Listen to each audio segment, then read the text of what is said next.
সবাইকে আমন্ত্রণ জানাচ্ছি নিউজ 24 এর নিয়মিত আয়োজন বিজনেস আওয়ারে। বিজনেস আওয়ারের বিশেষ আয়োজন চলছে গত 4 দিন ধরে, যে আয়োজন শুরু হয়েছে বিজনেস সামিট উপলক্ষে, বিনিয়োগ সামিট উপলক্ষে। তার আজকের শেষ দিনের আলোচনায় আমরা উপস্থিত হয়েছি আপনাদের সাথে। আমি হোসেন শাহাদাত, আমার সাথে স্টুডিওতে উপস্থিত আছেন পলিসি রিসার্চ ইনস্টিটিউটের চেয়ারম্যান অর্থনীতিবিদ ডক্টর জাইদি সাত্তার। আপনাকে স্বাগত জানাচ্ছি স্যার, আমাদের সাথে আপনি সময় দিয়েছেন। আমরা আজকে আলোচনা করব, গতকাল আসলে বাংলাদেশের জন্য একটি বিশেষ দিন ছিল। আমরা দেখেছি যে অন্তর্বর্তীকালীন সরকার আসলে গত 6 মাসে আসলে কি করেছে সেটির একটি ডেমো প্রদর্শন হয়েছে। আমরা গতকাল দেখেছি যে আসলে সরকার কি পরিকল্পনা করছে, এবং বেডের চেয়ারম্যান যেই বক্তব্যটি দিয়েছেন বা তার যে প্রেজেন্টেশন আমরা দেখেছি, ভিশন 2035 এবং 2035 আসলে বাংলাদেশকে তিনি কোথায় দেখতে চান বা সরকার কোথায় নিয়ে যেতে চায়, তার কিন্তু একটি রূপরেখা আমরা দেখেছি। এবং এর মাধ্যমে আসলে বিনিয়োগকারীদেরকে একটি আস্থার জায়গায় আনার চেষ্টা করেছেন তিনি। আমরা একটু তার সেই বক্তব্যটা দেখে আসতে চাই। In 2035, how would Bangladesh look like? We'll all be here again. My successor is going to be here presenting. That will be the 10th investment conference for us. And in that conference, we will not be talking about a rising economy, but we'll be talking about a regional manufacturing powerhouse, a country that's connecting east to the west, a bridge that connects Himalayas to Bay of Bengal, a manufacturing hub that is infested by global investors and local investors who are now exporting to the rest of the world. That vision, that imagination is what's driving us today. আমরা শুনছিলাম আসলে ওনার প্রায় 7 থেকে 8 মিনিটের একটি presentation ছিল। আমরা হয়তো খুব ছোট করে দেখেছি, যেখানে আসলে তিনি বলতে চেয়েছেন যে আসলে এই সামিটটা কেন করা হয়েছে, এবং তিনি বলছেন যে আসলে বিনিয়োগ নিয়ে আসা আমাদের জন্য এখন মূল উদ্দেশ্য না, মানে কত টাকা বিনিয়োগ আসলো সেটি মূল উদ্দেশ্য না। আমাদের যেই কান্ট্রি ব্র্যান্ডিং, যেটি আসলে নেগেটিভ ব্র্যান্ডিং আছে, সেটিকে পরিবর্তন করতে চান। এই যে ভিশন 2035 নিয়ে আপনি দেখেছেন, এইটিকে আপনি কিভাবে মূল্যায়ন করবেন, কারণ এটি বাস্তবায়ন করা কতটা সম্ভব? ধন্যবাদ। ওনার দুটো কথা আমার খেয়াল করতে হচ্ছে। একটা হচ্ছে যে বাংলাদেশ এমন একটা অবস্থানে আছে যে it can connect east to the West, এই একটা ওনার ইচ্ছা। দ্বিতীয় হচ্ছে বাংলাদেশকে একটা ম্যানুফ্যাকচারিং হাব করার ইচ্ছা। এটা আগামী 10 বছরে ম্যানুফ্যাকচারিং হাব হতে পারলে খুবই ভালো। এই জন্যে আশা করছেন। আমাদের সাথে আরেকজন অতিথি কিন্তু যুক্ত হয়েছেন জুমে, আমরা একটু তার সাথে পরিচয় করে দিতে চাই। আমাদের সাথে উপস্থিত এই মুহূর্তে যুক্ত আছেন মীর নাসির হোসেন, বিশিষ্ট ব্যবসায়ী এবং এফবিসিসিআই এর সাবেক সভাপতি। মীর নাসির হোসেন, আপনাকেও স্বাগত জানাচ্ছি আমাদের অনুষ্ঠানে। আমরা জাইদি সাত্তারের কাছ থেকে শুনে আসি, এরপর আপনার কাছে আসবো। এটা হচ্ছে ম্যানুফ্যাকচারিং হাব। বাংলাদেশের সেই প্রসপেক্ট খুবই ভালো, কিন্তু এটাতে আমাদের বৈদেশিক বিনিয়োগ খুবই প্রয়োজন। এই পর্যন্ত আমরা খুব একটা সাফল্য অর্জন করতে পারি না এই বৈদেশিক বিনিয়োগে। এখানে একটা জিনিস বলা উচিত, সেটা হচ্ছে বৈদেশিক বিনিয়োগ বাংলাদেশে কেন আসবে। হ্যাঁ, তো তারা শুধু যে মূলধন নিয়ে আসেন, ক্যাপিটাল নিয়ে আসেন, সেটাই বড় জিনিস না। বৈদেশিক বিনিয়োগের বড় অবদান হচ্ছে যে কর্মসংস্থান সৃষ্টি করা, টেকনোলজি নিয়ে আসা, ম্যানেজারিয়াল এক্সপিরিয়েন্স নিয়ে আসা, এবং আন্তর্জাতিক বাজারের অ্যাক্সেস নিয়ে আসা। সো বাংলাদেশের জন্য যে বিনিয়োগ, বৈদেশিক বিনিয়োগ, যেটা সবচেয়ে ভালো, সবচেয়ে কার্যকরী হবে, সেটা হচ্ছে export oriented foreign direct investment, export seeking FDI সেটাকে আমরা বলি।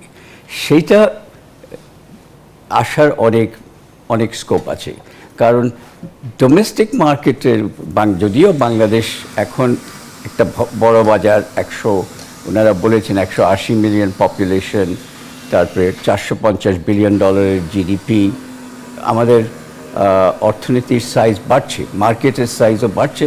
সুতরাং ডোমেস্টিক মার্কেট ও অ্যাট্রাকটিভ হয়ে যাচ্ছে, কিন্তু আমাদের এখনও যেটা সবচেয়ে বেশি অ্যাট্রাকটিভ সেটা হচ্ছে বৈদেশিক বিনিয়োগকারীরা এসে এখানে বাংলাদেশের যে কম্প্যারেটিভ অ্যাডভান্টেজ আছে যেসব ক্ষেত্রে, মানে লেবার কস্ট অ্যাডভান্টেজ এটা আমাদের এখনও আছে।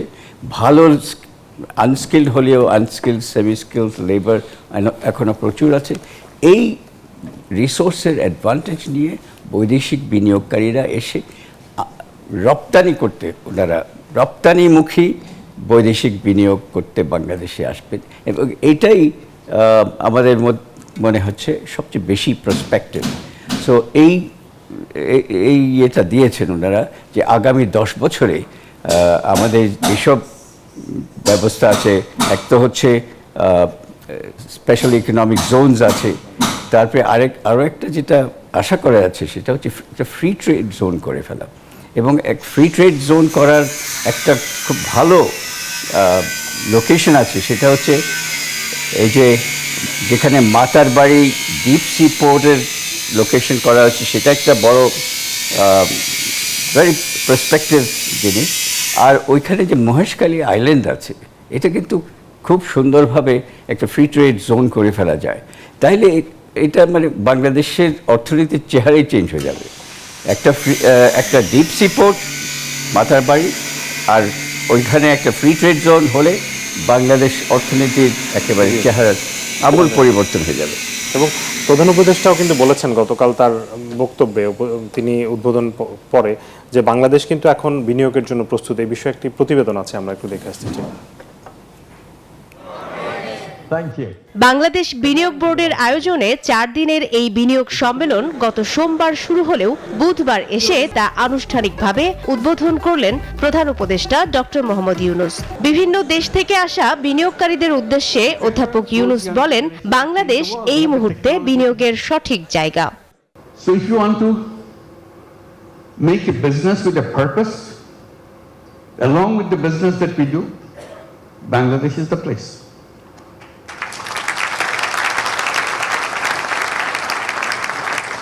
You will not know what your business will be like. Why the whole world is following you. Why suddenly you look back, how did it happen? Bangladesh makes it happen. If you have business in Bangladesh, you'll have both happiness and super happiness. Then you get extra. তুলে ধরেন বাংলাদেশের তৃতীয় প্রজন্মের বিপুল সম্ভাবনার কথা, 1971 থেকে এ পর্যন্ত যাত্রার কথা। It's an amazing journey. Here we're talking about all these big industries and so on, and inviting you from so many countries to set up more industries. We're talking about the big market, talking about the big, intelligent young population. That's Bangladesh. Came a long way in a very short time. বক্তব্যের এক পর্যায়ে প্রধান উপদেষ্টা আবেগাপ্লুত হয়ে পড়েন। 74 is a year that we cannot forget. Sorry.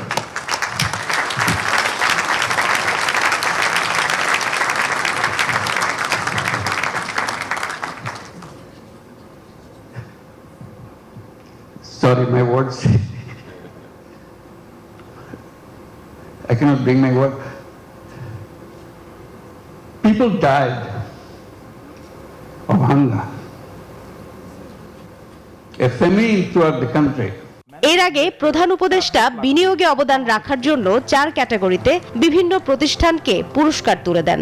এছাড়া বিশেষ ক্যাটাগরিতে কোরিয়ান এক্সপোর্ট প্রসেসিং জোনের চেয়ারম্যান কিহাক সাংকে সম্মানসূচক নাগরিকত্ব দেয়া হয়। মারুফা রহমান, নিউজ 24, ঢাকা। দর্শক, আপনারা প্রতিবেদন দেখছিলেন। আমরা এই মুহূর্তে যেতে চাই জনাব মীর নাসির হোসেন, আপনার কাছে, আপনি গতকাল এই অনুষ্ঠানে ছিলেন, একেবারে সামনের সারিতে আপনাকে দেখেছি আমরা। আপনি এই প্রধান উপদেষ্টার বক্তব্য দেখেছেন, তিনি কতটা আবেগ আপ্লুত হয়ে গেছেন দেশের মানুষের কথা বলতে গিয়ে, এবং দেশের মানুষের জন্য তিনি আসলে ভাগ্য পরিবর্তন করতে চান। এটি মানে আপনার কাছে কি মনে হয়েছে, বাংলাদেশ কি একটি ভালো সময়ের দিকে যাচ্ছে? ধন্যবাদ আপনাকে। আসলে কালকের ইভেন্টটা আমি মনে করি যে ভেরি ইম্পর্টেন্ট দিয়েছিল এবং it could be treated as milestone. কারণ হচ্ছিল যে এই গভর্নমেন্ট এসেছে 8 মাসে, তার মধ্যে যে ট্রান্সফরমেশন তারা করতে চেষ্টা করছে তার একটা ডেমনস্ট্রেশন, এবং to build confidence among the domestic যারা লোকাল ইনভেস্টর, এবং two attract the foreign investor Bangladesh. কারণ বাংলাদেশের উন্নয়নের জন্য যেটা দরকার, একটা স্ট্রং ডোমেস্টিক ইনভেস্টর যারা দেশীয়, এবং সাথে সাথে এফডিআই ফ্লো। আমাদের এফডিআই ফ্লো কিন্তু খুবই নগণ্য। তার অনেকগুলি কারণ রয়েছে। কারণ হচ্ছিল যে আমরা কতগুলি জিনিস করতে পারিনি। তার মধ্যে হচ্ছিল যে আমরা এনাবেল একটা এনভায়রনমেন্ট করতে পারিনি। আমরা একটা পলিসি মেকিং করতে পারি, সাস্টেনেবল পলিসি, লং টার্ম, কারণ পলিসি চেঞ্জেস হয়েছে। তারপরে ইনফ্রাস্ট্রাকচার গুলো আমরা তৈরি করতে পারিনি। কিন্তু আমাদের হিউজ পোটেনশিয়াল রয়েছে, কারণ Bangladesh is the 9th largest consumer country in the world. It has got a population 180 million people. সেখানে half of it has a big purchasing power. তো সেইটাকে ট্যাপ করে, এবং আমাদের এক্সপোর্ট পোটেনশিয়ালও রয়েছে। কিন্তু আনফর্চুনেটলি আমরা করতে পারি যে কতগুলি আমরা পলিসি কনসিস্টেন্ট নেই। এনার্জি সিকিউরিটিটা আমাদের কিন্তু এখন দুর্বল হয়ে গেছে। কারণ হচ্ছিল যে কোনো ইন্ডাস্ট্রির জন্য energy is the prime requirement. কিন্তু আনফর্চুনেটলি লাস্ট ফিউ ইয়ার্সে আমরা কিন্তু গ্যাস পাচ্ছি না। গ্যাসের দাম আমরা 100% বৃদ্ধি করেও আমরা নিরবিচ্ছিন্ন গ্যাস পাইনি, ইলেকট্রিসিটি পাচ্ছি না নিরবিচ্ছিন্ন। এই যে আমাদের মানে বাড়তি খরচ হয়ে যাচ্ছে, কারণ উই আর লুজিং, আমাদের ওয়ার্কিং আওয়ার কমে যাচ্ছে, আমরা প্রোডাকশন করতে পারছি না, কিন্তু আমাদের কস্ট অফ ডুইংটা বেড়ে যাচ্ছে ক্রমান্বয়ে। কারণ হচ্ছে যে আমার যে রেকারিং এক্সপেন্ডিচার সেগুলো আমরা কমাতে পারছি না। ব্যাংকের লোন বেড়ে গেছে, আগে যেটা 8-9% ছিল সেটা এখন 14% হয়েছে। তো হঠাৎ করে বৃদ্ধি আমাদের উপর ব্যাডলি ইম্প্যাক্ট করেছে। তো ইনফ্রাস্ট্রাকচার, চিটং পোর্ট আমাদের মানে সবচেয়ে ইম্পর্টেন্ট পোর্ট, যেখানে 85% আপনার গুডস ইনওয়ার্ড এন্ড আনওয়ার্ড হয়, মানে আউটওয়ার্ড হয়। কিন্তু সেখানে আমাদের ইনফ্রাস্ট্রাকচার সেভাবে নাই। একটা গুডস ছাড়াতে অনেক কিছু হয়, এবং ব্যুরোক্রেটিক হ্যাসেল। তারপরে আপনার transportation from Chittagong to Dhaka, huge time. আমার তো যদি টাইম সেভ করা যায় তাহলে কিন্তু আমার প্রফিটেবিলিটি বেড়ে যায়, এবং আমাদের যে কনস্ট্যান্ট এক্সপোর্টে সেটা হচ্ছিল যে আমাদের লিড টাইম বেশি। অন্য ভিয়েতনাম আজকে অর্ডার দিলে আপনার 30 days এর মধ্যে, 40 days এর মধ্যে তারা শিপমেন্ট করে ফেলতে পারে, কিন্তু আমরা পাই না। কারণ আমাদের ইম্পোর্টেড মাল, মানে র মেটেরিয়ালটা আনতে হচ্ছে, ক্লথস, ফেব্রিক বলে যাই বলে আনতে হচ্ছে, সেটাকে আবার তৈরি করে আমার শিপমেন্ট করতে হচ্ছে। It takes huge time. এইটা আবার আজকে তো নতুন একটা, কালকে দেখলাম যে ইন্ডিয়া আপনার ট্রানজিট ফ্যাসিলিটি বন্ধ করে দিচ্ছে, যেটা আমরা এয়ার শিপমেন্ট করতাম থ্রু দিল্লি, সেটা এখন ব্যাহত হবে। এখন আমাদের অল্টারনেটিভ কিভাবে করা যায় সেটা সোর্স করতে হবে। Government is proactive. কালকে বাণিজ্য মন্ত্রণালয়ের মিডনাইটে অনেক মিটিং হয়েছে, কিভাবে অ্যাড্রেস করা যায় টেম্পোরারি আপনার সিলেট এবং ঢাকা এয়ারপোর্ট দিয়ে এয়ার শিপমেন্ট করা যায় কিনা সে চেষ্টা করা হবে, এবং ঠিক আমাদের কিছু পথ বের করতে হবে অন্যান্য জায়গা দিয়ে আমাদের শিপমেন্ট করা যায় কিনা। তো সেই জন্য আমি মনে করি যে যদি আমরা একটা এনেবল এনভায়রনমেন্ট এবং পলিসি কনসিস্টেন্ট আনতে পারি, এবং ইনফ্রাস্ট্রাকচারটাকে যদি সময়োপযোগী করতে পারি, তাহলে কিন্তু বাংলাদেশে ইনভেস্টমেন্ট আসবে না। বাংলাদেশে একটা কম্পিটিটিভ লেবার। জি, জনাব নাসির, পলিসি আপনি ধারাবাহিকতার কথা বলছিলেন। পলিসি ধারাবাহিক বিষয়টি কিন্তু গতকালও আলোচনায় উঠে এসছে, এবং সংবাদ সম্মেলনে কিন্তু বিরাট চেয়ারম্যান এই বিষয়ে কথা বলেছেন, এবং তারা পলিসির ধারাবাহিকতা রক্ষার জন্য বিনিয়োগকারীদের সাথে, যে পলিটিক্যাল পার্টি তাদের সাথে কিন্তু একটা মিট করেছেন। তিনি তার বক্তব্য, এই বিষয়ে একটু বক্তব্য আছে, আমরা একটু দেখে আসি।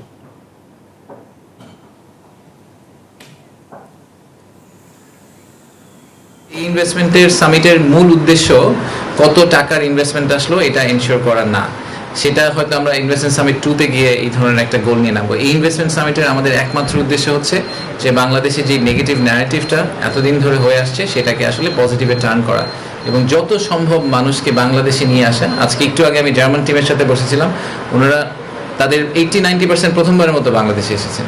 তো ওনারা সবাই বলেছেন যে, আমি জিজ্ঞেস করছিলাম যে আমাদের আর কি করা উচিত, মানে আমাদের জার্মান ইনভেস্টমেন্ট বাংলাদেশে আনার জন্য আর কি করতে হবে। ওনারা বলেছেন যে আরও বেশি জার্মানদেরকে বাংলাদেশে আনতে হবে, that is the only thing we need to get done. So আমাদেরকে আসলে আরও রেগুলার বেসিসে, মেবি আরও ফ্রিকোয়েন্ট বেসিসে, এত বড় করে ইনভেস্টমেন্ট সামিট করা দরকার নেই, কিন্তু আমরা কান্ট্রি টার্গেট করে করে যদি তাদের ডেলিগেশনগুলোকে আনতে পারি তাহলে খুব ভালো হয়। আমরা আসলে বিরাট চেয়ারম্যান ইনভেস্টমেন্ট নিয়ে এই কথাটা বলেছেন, আমরা পলিসি নিয়ে তিনি যে কথাটা বলেছেন আমরা সেটি একটু শুনতে চাই।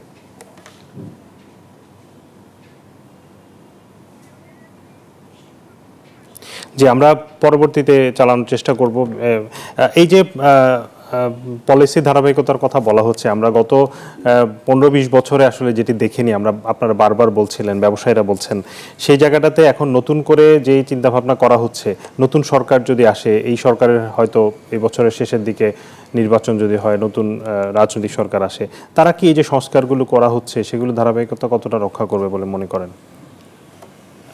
ধারাবাহিকতা রক্ষা করার আগে তো পলিসিটা কি হবে সেটাও তো ঠিক করতে হবে। আমাদের বৈদেশিক বিনিয়োগ যে দেশে আসে সেই দেশের বেশি আসে যখন বাণিজ্য নীতিটা উদার থাকে।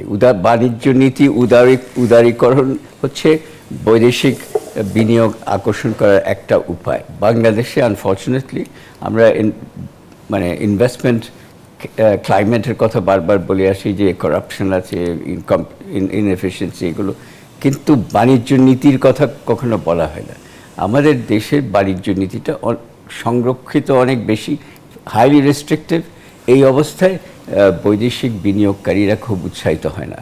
আরেকটা কথা উনি যেটা বলেছেন যে এই যে 500 বেশি মানে বৈদেশিক বিনিয়োগকারী এখানে অ্যাটেন্ড করছে, এটা একটা ঐতিহাসিক ব্যাপার।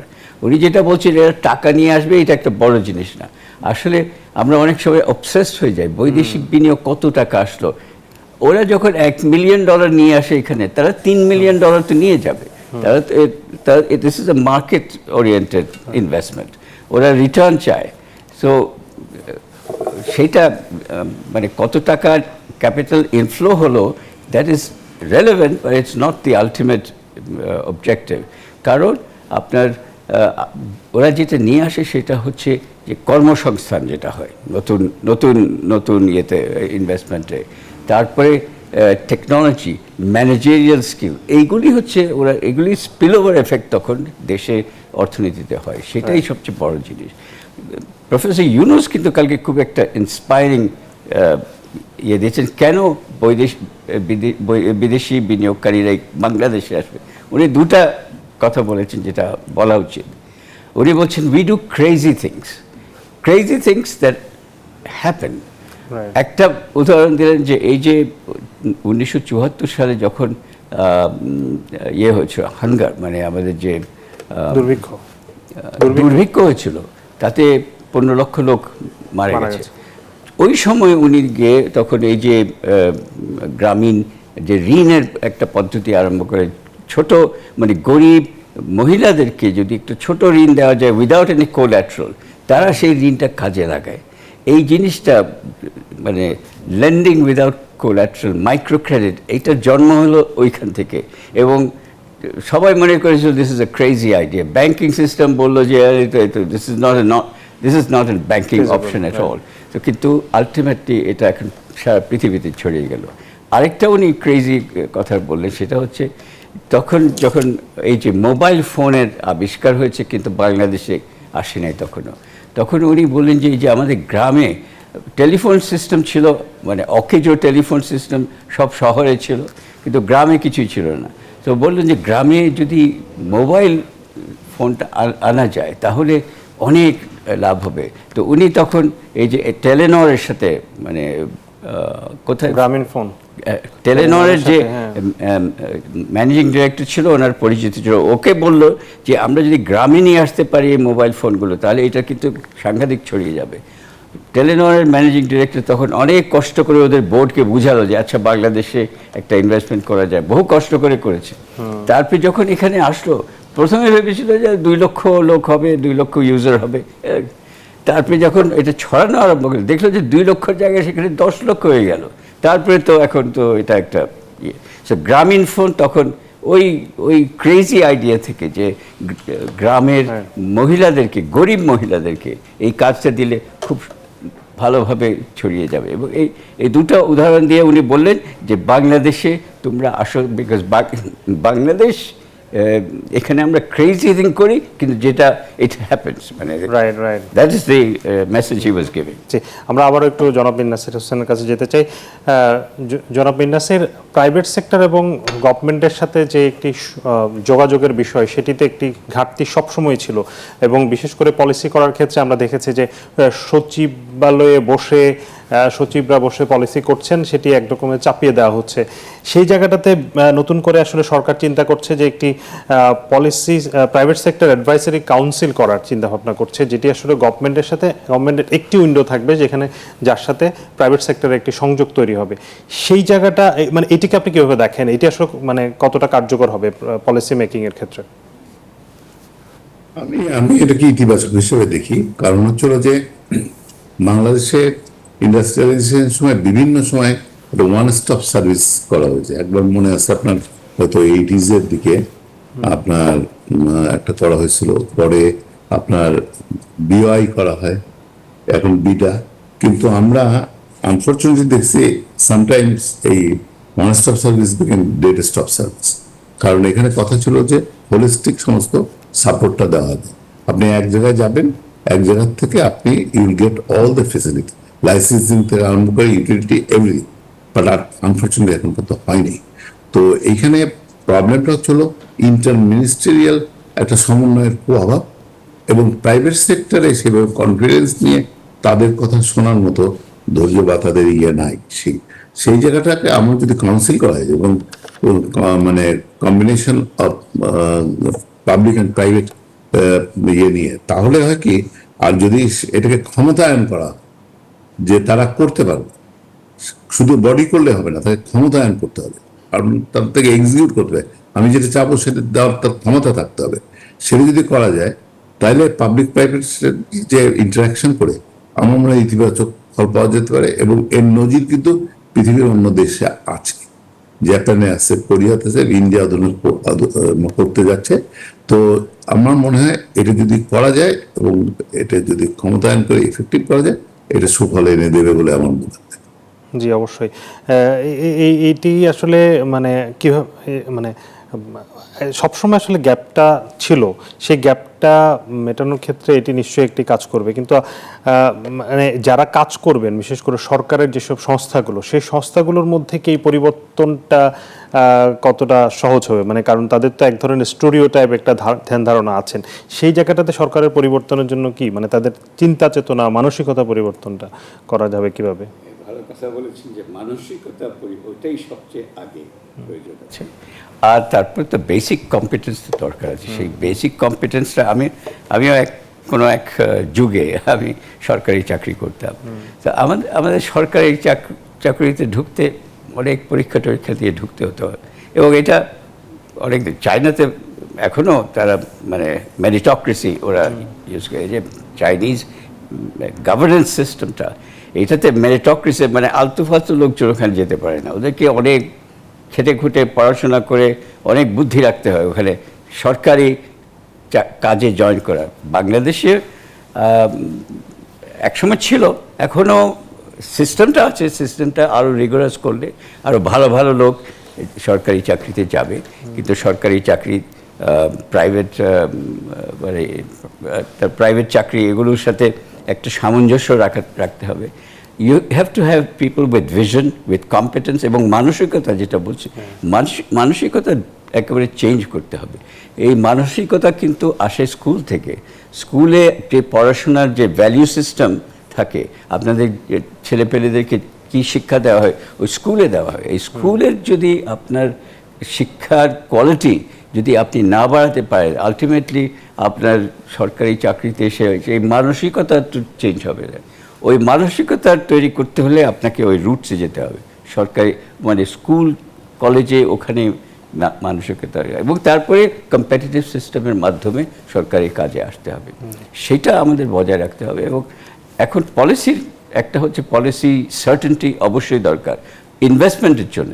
ইনভেস্টার্স কখনো আনসার্টেনটি পছন্দ করে না, তারা চায় যে পলিসিগুলো মানে লং টার্ম সাস্টেইনেবল থাকতে হবে, লং টার্ম থাকতে হবে, এবং পলিসি পরিবর্তন হয় কিন্তু টু ফ্রিকুয়েন্টলি যদি পরিবর্তন হয় তাহলে ইনভেস্টার্স ডোন্ট লাইক ইট। বাংলাদেশে আমি যেটা বললাম, এখন this is a rising country, এটা একটা উন্নয়নশীল দেশ এবং এটার উন্নয়নের আরও স্কোপ রয়ে গেছে। ডেভেলপ কান্ট্রি তো ডেভেলপড হয়ে গেছে, আমরা রাস্তায় আছি, রাস্তায় অনেক সময় আমরা অনেক বাধা বিপত্তি আসে। বর্তমান যেমন বিশ্ববাজারে একটা অস্থিরতা দেখা দিচ্ছে বিকজ অফ সার্টেন ইস্যুস। ইনভেস্টররা কখনো আনসার্টেনটি পছন্দ করে না। তবে বাংলাদেশের জন্য যে ইন্সপায়ারিং বক্তৃতা প্রফেসর ইউনুস গতকালকে দিলেন, আমি দেখলাম যে ফরেন ইনভেস্টার্সরা কিন্তু খুব লক্ষ্য করছেন ওনার বক্তব্যটা, এবং I notice that they are reacting very positively.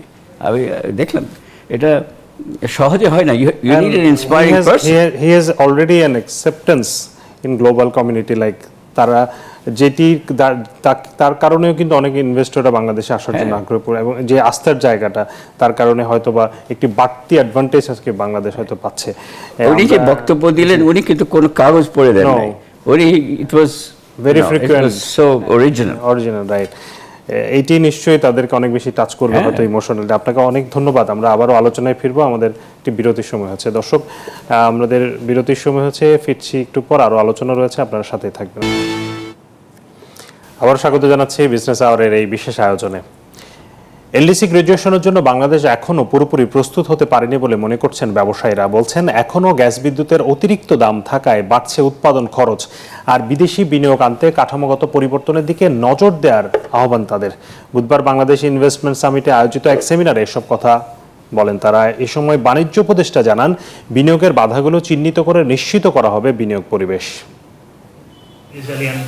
Bangladesh investment সামিটের তৃতীয় দিনে এলডিসি গ্র্যাজুয়েশন পরবর্তী সময়ে দেশের বাণিজ্য ও বিনিয়োগ কৌশল নিয়ে সেমিনারের আয়োজন করে এফবিসিসিআই, যেখানে ব্যবসায়ীদের পাশাপাশি উপস্থিত ছিলেন সরকারের প্রতিনিধিরাও। এ সময় ব্যবসায়ীরা জানান, এখনো এলডিসি গ্র্যাজুয়েশনের জন্য প্রস্তুত নয় বাংলাদেশ। সমালোচনা করেন গ্যাস বিদ্যুতের চড়া দামের, দাবি জানান করসহ বিভিন্ন ক্ষেত্রে সরকারের নীতি সহায়তার। আমরা এখনো এলডিসি গ্র্যাজুয়েশনের জন্য পুরোপুরি প্রস্তুত হতে পারিনি।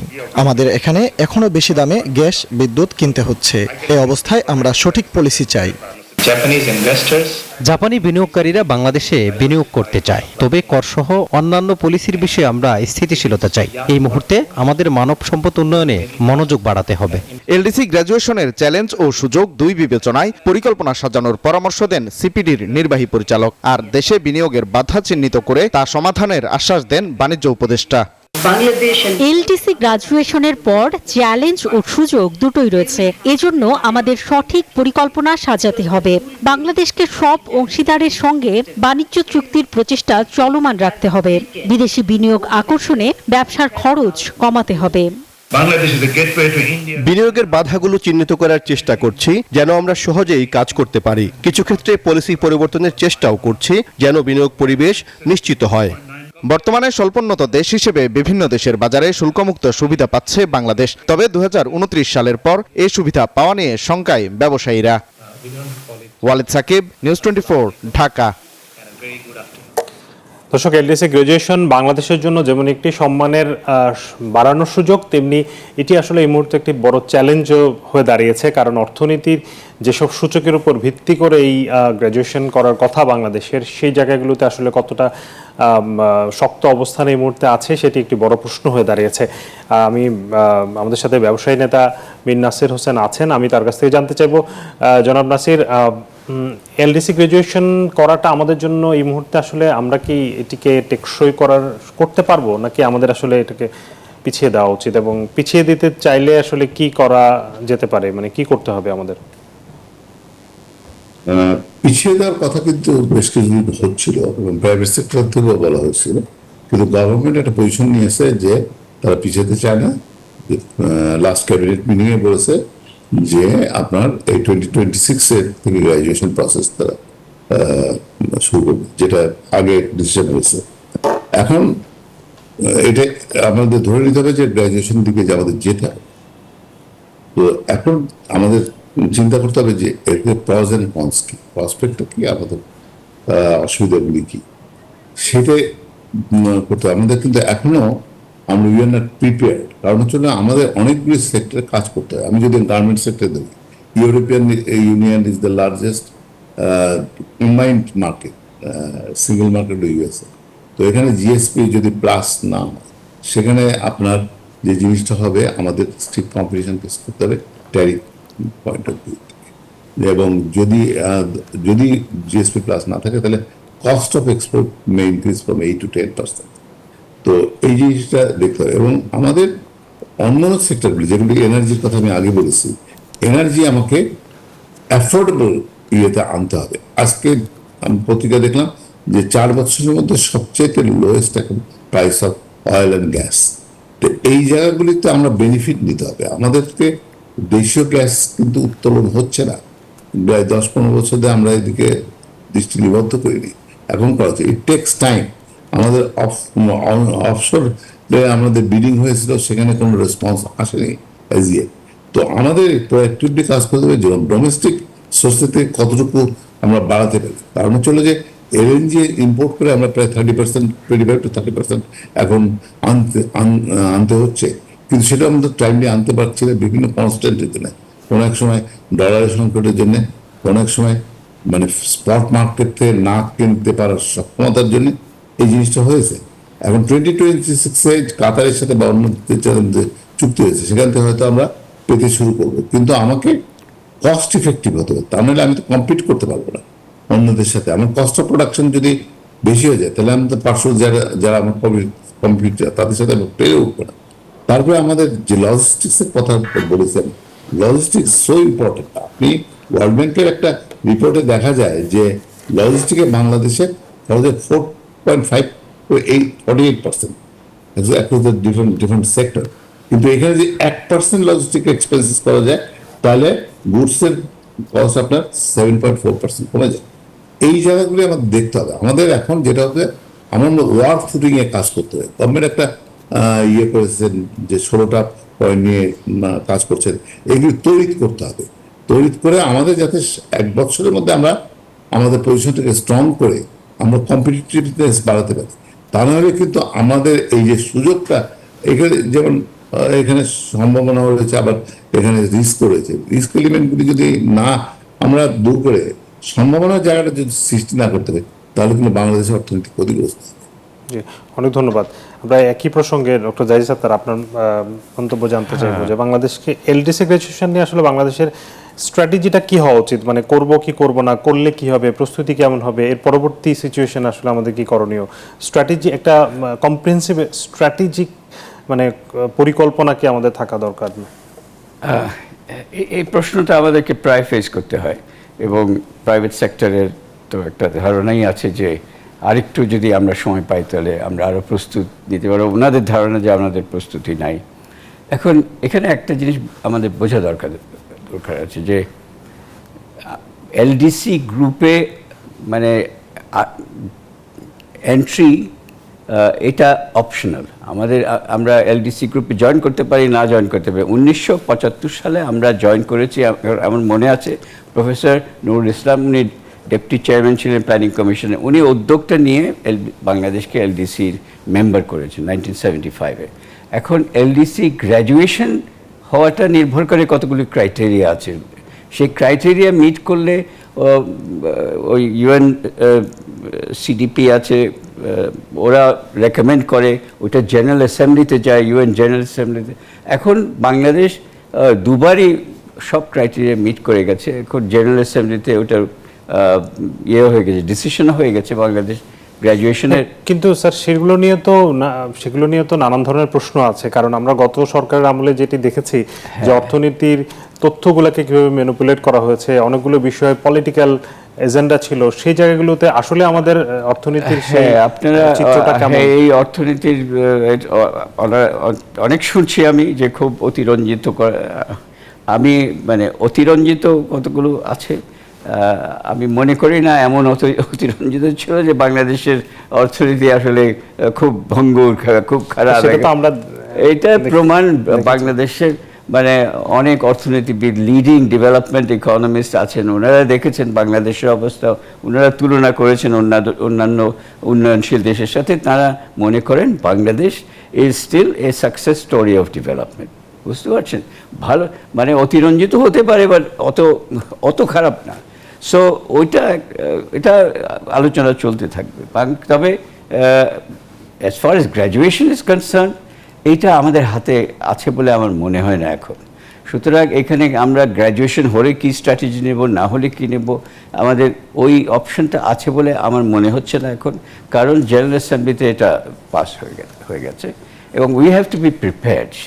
সেখানে আমাদের ফোকাস করা উচিত to prepare for this graduation. 2029 সাল পর্যন্ত আমরা ইউরোপিয়ান ইউনিয়ন, যেটা আমাদের সবচেয়ে বড় মার্কেট, সেখানে আমরা 2029 সাল পর্যন্ত এখনও ডিউটি ফ্রি পাবো।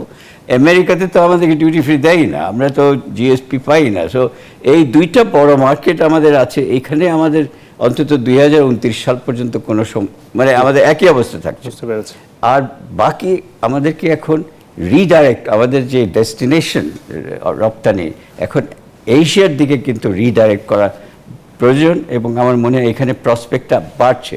Asia is going to become the market for the 21st century. আর যেখানে ইউরোপ আমেরিকা ছিল 21st সেঞ্চুরি মার্কেট, 2050 মধ্যে তো half of world output is going two B produced in Asia. So আমাদের মার্কেট ওরিয়েন্টেশনটা, ডাইভার্সিফিকেশনটা এশিয়ার দিকে move করা উচিত। সেইগুলোর দিকে আমাদের এখন বেশি নজর দেওয়া উচিত। অবশ্য প্রাইভেট সেক্টরে একটা ভ্যালিড পয়েন্ট আছে যে আমাদের এই যে গ্যাস সাপ্লাই হচ্ছে না, দাম বেড়ে গেছে, এইগুলির সলিউশন গভর্নমেন্টকে বের করতে হবে। গ্যাস সাপ্লাই দিতে হবে শিল্পকে, ফরেন ইনভেস্টরকেও আনতে হলে you have to provide all the facilities. জি, আপনাকে অনেক ধন্যবাদ। আমরা আবার আলোচনায় ফিরবো, আরেকটি বিরতির সময় হয়েছে। দর্শক, বিজনেস আওয়ারের এই বিষয় আয়োজনে আরও একটি বিরতি নিচ্ছি, ফিরছি একটু পর, সাথে থাকবেন। বিরতি শেষে আবারও ফিরে এলাম বিজনেস আওয়ারের আজকের আয়োজন নিয়ে।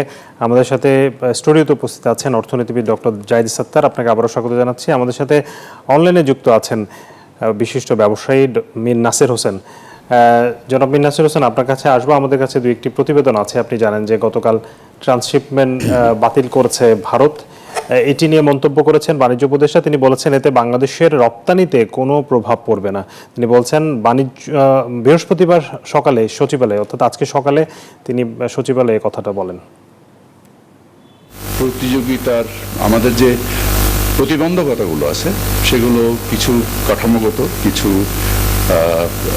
খরচের দিক দিয়ে আমরা এই সকল জিনিসকে সমন্বয় করে আমাদের সক্ষমতা বৃদ্ধি করব এবং আমরা আশা করি ইনশাল্লাহ, আমি এটাতে কোনো সমস্যা দেখছি না। আমরা আশা করি যে এই ম্যাটেরিয়ালটা আমরা নিজেরাই ক্যারি করার সক্ষমতা বৃদ্ধির মাধ্যমে আমাদের এই সমস্যার অতি দ্রুত সমাধান করব।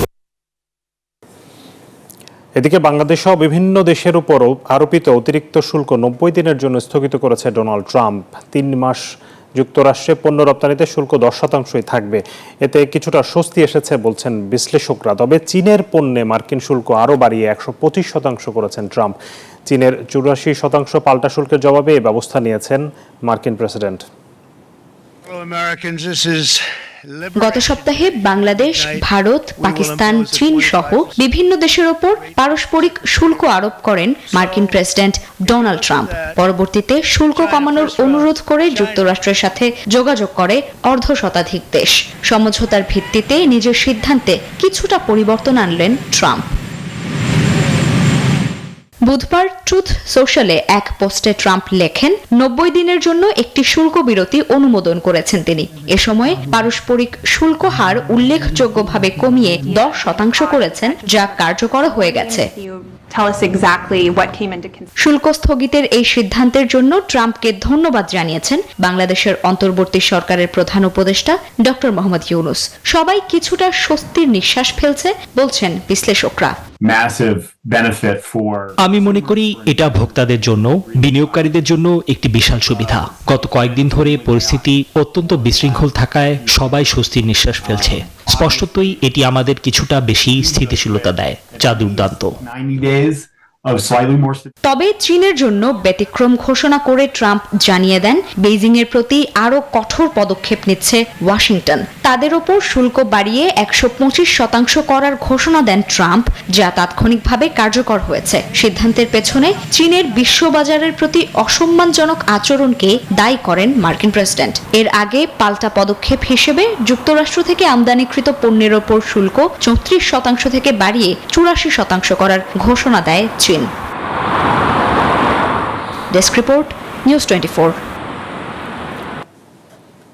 জনাব মীর নাসির হোসেন, আপনার কাছে যেতে চাই যে দুটি বিষয়, একটি হচ্ছে ডোনাল্ড ট্রাম্পের এই সিদ্ধান্ত থেকে সরে আসা নিশ্চয়ই আপনাদের জন্য, বিশেষ করে ব্যবসায়ীদের জন্য এটি বড় ধরনের স্বস্তির বিষয়, কিন্তু এই জায়গাটাতে আসলে নেগোসিয়েশনটা চালিয়ে যাওয়াটা কি দরকার কিনা? কারণ 3 মাসের যেহেতু সময়, নিশ্চয়ই 3 মাস পরে এটি আবারও নতুন সিদ্ধান্ত আসবে, কি আসবে সেটি দেখার বিষয়। এই বিষয়ে আপনি কি বলবেন, সরকারের এখন করণীয় কি? আমি মনে করি যে এটা রিলিফ, কারণ হচ্ছে যে হঠাৎ করে এসেছিল 9 তারিখে এটা ইমপ্লিমেন্ট হওয়ার কথা ছিল। তো আমরা না, হোল ওয়ার্ল্ড কিন্তু টার্মোইল হয়ে গেছে। আপনি শেয়ার মার্কেট অবস্থা দেখেন, ইন্ডেক্স কমতে কমতে একটা অনেক জায়গায় তলানিতে চলে গেছিল। আর আমরাও একটা দ্বিধাদ্বন্দ্বের মধ্যে ছিল, এবং যারা বায়ার ছিল তারা কিন্তু টেম্পোরারি শিপমেন্টটা স্থগিত রাখতে বলেছিল, যার কারণ এর ইম্প্যাক্টটা দেখার জন্য। তো এখন সেটা থেকে স্বস্তি পাওয়া গেল, কিন্তু এই পিরিয়ডে আমাদের কতগুলি কাজ করতে হবে। একটা হচ্ছিল যে ইউএস ট্রেড ব্যারিয়ার টু বাংলাদেশের যে রিপোর্টটা এসছে, সেখানে কতগুলি কথা বলা আছে। সেখানে বলা আছে যে নন ট্যারিফ ব্যারিয়ার ইজ হিউজ এবং ট্রান্সপারেন্টলি এক্সপ্লেন না, সে স্বচ্ছভাবে বলা নাই যে কিভাবে আপনার এগুলি হচ্ছে। 1 নম্বর। 2 নম্বর ছিল করাপশনের কথা আছে, পাবলিক প্রকিউরমেন্টের যে ইয়ে রয়েছে, অ্যানোমালি রয়েছে এইসব, এবং লেবার ইস্যুটা রয়েছে, এইগুলি কিন্তু আমাদের অ্যাড্রেস করতে হবে। এবং এই যে রেসিপ্রোকাল যে ট্যারিফ, এটা তো বেসড অন ট্রেড ডেফিসিট। এখন ট্রেড ডেফিসিট তো আমরা শুল্ক দিয়ে কমাতে পারবো না। আমাদের আসলে যতটুকু সম্ভব, যত আইটেমগুলি আমরা তো ইউএসএ থেকে ইম্পোর্ট করি, মোস্টলি এগ্রিকালচার প্রোডাক্ট বেশি, যেমন সয়াবিন, তারপর হুইট, তারপরে আপনার কর্ন, এইগুলি, এবং কটন। তো আর একটা হচ্ছিল যে মেটাবল স্টিল, যেটা সেটা, তো সেখানে ট্যারিফ অন্য জায়গায় বেশি আছে, সেগুলো তো কমিয়ে আনা যাবে। তারপরে এনার্জির মানে ফুয়েল অ্যান্ড গ্যাসের উপরে রয়েছে, সেগুলো এই জায়গাগুলো এক্সারসাইজ করে আমরা ইউএস এক্সপোর্ট বাড়ানো যায় কিনা সে চেষ্টা করি, সেভাবে একটা পলিসি নিতে হবে। এবং ইউএস কটন যদি ইম্পোর্ট আমরা করতে পারি, সেই জায়গাটাতে যদি আমরা সেই প্রোডাক্টগুলি আমরা ইউএস মার্কেট দিতে পারি, সেখানে ডেফিনেটলি আমরা একটা বেনিফিট পাবো। এই জিনিসগুলি করতে হবে। গভর্নমেন্টের যে কথাগুলি মানে ইউএস গভর্নমেন্ট বলেছে, সেই জায়গাগুলি অ্যাড্রেস করার চেষ্টা করে, ট্যারিফ নন ট্যারিফ দূর করা, তারপরে ট্রান্সপারেন্সি আনা, প্রকিউরমেন্ট থেকে আরম্ভ করে এই জায়গাগুলি করতে হবে। এবং করে ইউএসটিআর এর সাথে আপনি নেগোসিয়েশন করতে হবে। নেগোসিয়েশন করে একটা জায়গায় আসতে যেখানে আমরা মোটামুটি সার্ভাইভ করতে পারি। এই টাইমটা আমাদের, এই 3 মাসটা আমাদের টাইম ইফেক্টিভ কাজে লাগাতে হবে। এর মধ্যে আমাদের কিন্তু হোমওয়ার্ক করে ইউএসটিআর এর সাথে বসে এটা মানে মোটামুটি একটা রিজনেবল পর্যায়ে আসতে হবে। জি, আপনাকে ধন্যবাদ। এই বিষয়ে আপনার পরামর্শ জানতে চাইবো। মানে সারা পৃথিবীতে একটা তোলপাড় সৃষ্টি হয়ে গেছে। এখানে 3 রকম ট্যারিফের প্রস্তাব আছে। একটা হচ্ছে 25% ট্যারিফ, এটা হচ্ছে গাড়ির উপরে 25%, আর হচ্ছে iron and steel 25% across the board, Canada, Mexico এবং অন্যান্য দেশের জন্য। আরেকটা হচ্ছে রেসিপ্রোকাল ট্যারিফ, যেটা 60টা দেশকে আইডেন্টিফাই করা হয়েছে যে এরা হচ্ছে ওয়ার্স্ট ট্রেড অফেন্ডার্স। এদের এই লিস্টে বাংলাদেশও আছে। এই 60টা দেশের জন্য বিভিন্ন রকমের ট্যারিফ দেওয়া আছে, কারো 37% যেমন বাংলাদেশে, কারো 40%, কারো 44%। আর তৃতীয় যে ট্যারিফ আছে সেটা হচ্ছে বেস লাইন ট্যারিফ। এপ্রিলের 5 তারিখে এই 10% বেস লাইন ট্যারিফ সবার উপরে উঠে গেছে, এটা অ্যাক্রস দ্য বোর্ড। এটা যায় না, এটা রয়ে গেছে। আর 9 তারিখে হওয়ার কথা ছিল ওই যে রেসিপ্রোকাল ট্যারিফ, যেটা সেখানে এখন বাংলাদেশে চিফ অ্যাডভাইজার যে উনি যে চিঠিটা দিয়েছেন সেটা ওখানে কিন্তু 3 মাসের একটা স্টে চাওয়া হয়েছিল এবং মনে হচ্ছে যে ওইভাবেই ওনারা অ্যাকসেপ্ট করেছেন, সেটা একদিক দিয়ে ভালো। কিন্তু নেগোসিয়েশন করতে হবে, মানে 37% ওরা যেটা ধরেছে এটা আপাতত পোস্টপোন হয়ে গেল, এই 3 মাসে কিন্তু নেগোসিয়েশনটা করে যা হবে। তো এই 3 রকম ট্যারিফে এখন এই 10% যে বেসলাইন ট্যারিফ, এটার কতগুলো অর্থনৈতিক রেশনাল আছে, এটাতে আমি এখন না গেলাম। ইটস দ্য ইস্যু ইজ যে US ডলার এটা একটা রিজার্ভ কারেন্সি এবং এই রিজার্ভ কারেন্সি হিসেবে এটার একটা এক্সট্রা চাহিদা রয়ে গেছে সারা পৃথিবীতে। অ্যাজ এ রেজাল্ট ওরা মনে করে যে the dollar, US dollar is perennially overvalued as a reserve currency, as a payment currency, সেই জন্যে এটা ওভারভ্যালুড থাকে এবং ডলার ওভারভ্যালুড মানে অন্যান্য সব কারেন্সির একটা কম্পিটিটিভ অ্যাডভান্টেজ আছে। এই জিনিসটাকে ইকুয়ালাইজ করার জন্য তারা একটা বেসলাইন ট্যারিফ একটা ধরেছে 10%। আমরা একেবারে শেষের দিকে 30 সেকেন্ডে যদি বলেন, যে ভারত গতকাল যে ঘোষণাটা দিল যে তাদের পোর্ট ব্যবহার করতে পারবে না, সেই জায়গাটাতে সেটি আমাদের জন্য কতটা ইম্প্যাক্ট? আসলে না, এটা এত সিরিয়াস না যে পোর্ট ওদের হচ্ছে ওই যে ট্রান্সশিপমেন্ট। এখানে একটা সুবিধা যে আমার মনে বাইরেও অনেক সময় আইডেন্টিফাই করে দিয়েছে যে তোমরা চিটাগং পোর্ট থেকে পাঠাবে না, দিল্লি থেকে যদি খুব প্রয়োজন হয় দিল্লি থেকে তোমরা এক্সপোর্ট করতে পারো, তাতে একটু খরচ কমই হয়। সেটা দ্যাট ওয়াজ মানে একটা অ্যাডভান্টেজ ছিল, একটা সুবিধা আর কি। বাট দ্যাট আপনার কমার্স অ্যাডভাইজার তো বলছেন যে এটাতে এমন কোনো ইম্প্যাক্ট। একটু আমরা জনাব মীর নাসির হোসেন আপনার মন্তব্য জানতে চাই। আপনি তো ব্যবসা করছেন, এক্সপোর্টের সাথেও আছেন, আপনার দিক থেকে কি মনে হয় এটা কি খুব বড় কোনো আমাদের জন্য প্রভাব পড়বে কিনা? ইন্ডিয়াতে যে ট্রানজিটটা হতো সেটা কিন্তু হচ্ছে এখন মতো, সেটা খুব বেশি না, আগে ছিলই না, মধ্যখানে পরবর্তী সময় হয়েছে। তো আমাদেরকে অল্টারনেটিভ সোর্স বের করতে হবে। আমি মনে করি যে এটা সাময়িক, যে আমাদের হয়তো গুছিয়ে নিতে হবে, কিন্তু আমরা অল্টারনেটিভ ট্রান্সমিটের ব্যবস্থা করতে পারবো। আইদার আপনার দুবাই হতে পারে বা অন্য আমরা নিজেরা কিছুটা ক্যাপাসিটি বিল্ডিং করতে হবে, আমাদের কিছু কার্গো ক্যারিয়ার মানে করতে হবে, হায়ার করতে হবে সেটা। এবং আমাদের পোর্টগুলি যেমন ইন্টারন্যাশনাল পোর্ট হিসেবে চিটং, আপনার সিলেট, ঢাকা তো আছেই, এইগুলিকে ইউটিলাইজ করতে হবে এবং অল্টারনেটিভ একটা সোর্স বের করতে হবে। আমার মনে হয় ইটস দ্য ম্যাটার যে আমাদের সেই সুযোগটা নিশ্চয়ই আছে, আমরা সেই চেষ্টা করতে পারবো আশা করছি। আপনাকে অনেক ধন্যবাদ জনাব মীর নাসির হোসেন, আমাদেরকে সময় দিয়েছেন। আপনাকেও ধন্যবাদ জনাব জাহিদ সাত্তার, আমাদের স্টুডিওতে এসে সময় দেওয়ার জন্য। দর্শক, আপনাদেরকেও ধন্যবাদ জানিয়ে শেষ করছি বিজনেস আওয়ারের আজকের এই বিশেষ আয়োজন। আপনাদের সবাইকে ধন্যবাদ।